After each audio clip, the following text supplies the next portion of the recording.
حضرت موسیٰ علیہ السلام سے ایک آدمی نے درخواست کی کہ اسے جانوروں کی زبان سکھا دیں تاکہ وہ ان کی باہمی گفتگو سمجھ سکے۔ حضرت موسیٰ علیہ السلام نے فرمایا اس بات کو چھوڑ دے کیونکہ اس میں کئی خطرات پوشیدہ ہوتے ہیں۔ قاعدہ ہے کہ جس بات سے منع کیا جائے اس کی طرف رغبت اور بڑھتی ہے۔ عرض کرنے لگا سرکار آپ علیہ السلام اللہ تعالیٰ کے نائب ہیں، میری استدعا قبول فرمائے۔ حضرت موسیٰ نے فرمایا یہ نہ ہو کہ کل تو پچھتائے، کیونکہ تو یہ نہیں جانتا کہ تیرے لیے کون سی چیز بہتر اور کون سی چیز مضر ہے۔ بارگاہ الہی سے حکم ہوا اے موسیٰ علیہ السلام اس کی تمنا پوری کر دیں۔ اس شخص نے کہا اچھا سارے جانوروں کی زبان نہ صحیح، صرف میرے گھریلو پالتو جانور کتے اور مرغ کی زبان سکھا دیں۔ حضرت موسیٰ نے فرمایا جا آج سے ان دونوں جانوروں کی بولی پر تجھ کو قدرت حاصل ہوگی۔ وہ شخص یہ سن کر خوش ہوا اور گھر چلا گیا۔ صبح ہوئی تو خادمہ نے دسترخوان جھاڑا، اس میں سے رات کا بچا ہوا روٹی کا ٹکڑا زمین پر گرا۔ مرغ وہ ٹکڑا اٹھا کر لے گیا۔ کتے نے کہا دوست تو دانہ دن کا کھا کر بھی پیٹ بھر لے گا، اگر روٹی کا ٹکڑا مجھے دے دے تو میرا گزارا چل جائے گا۔ مرغ نے کہا میاں صبر کرو، خدا تجھے بھی دے گا، کل ہمارے مالک کا گھوڑا مر جائے گا، تم پیٹ بھر کر کھائیو۔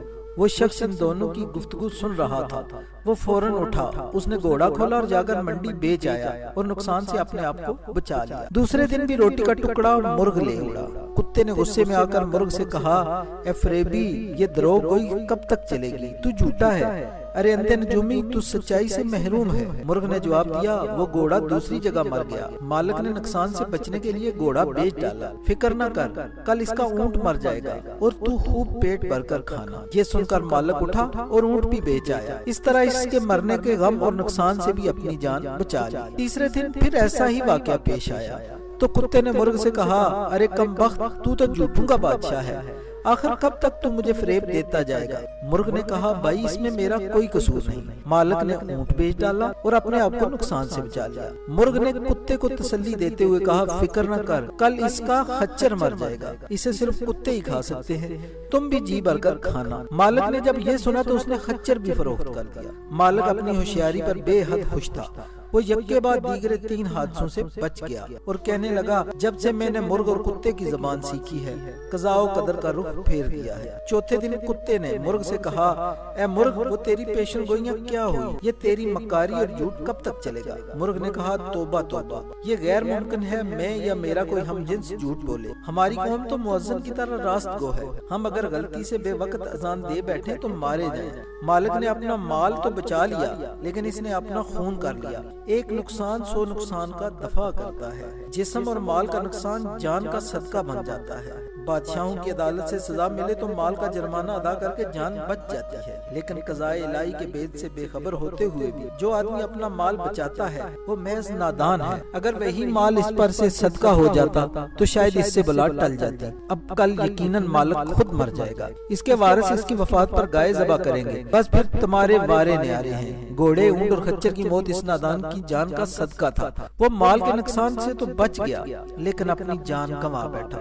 مالک مرغ کی باتیں غور سے سن رہا تھا، جب اس نے اپنی موت کی پیشن گوئی سنی تو مارے خوف کے تھر تھر کانپنے لگا، گرتا پڑتا حضرت موسیٰ علیہ السلام کی بارگاہ میں حاضر ہوا اور روتے ہوئے عرض کیا اے خدا کے پیغمبر علیہ السلام میری دستگیری فرمائیے۔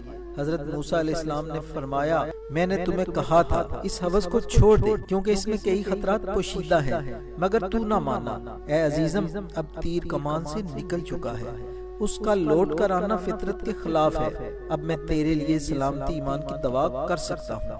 یہ سن کر اس نوجوان کی طبیعت دفتن بگڑ گئی اور وہ کہہ کرنے لگا یہ کہہ اس کی موت کی علامت تھی۔ اس کو گھر لے جایا گیا، گھر پہنچتے ہی وہ مر گیا۔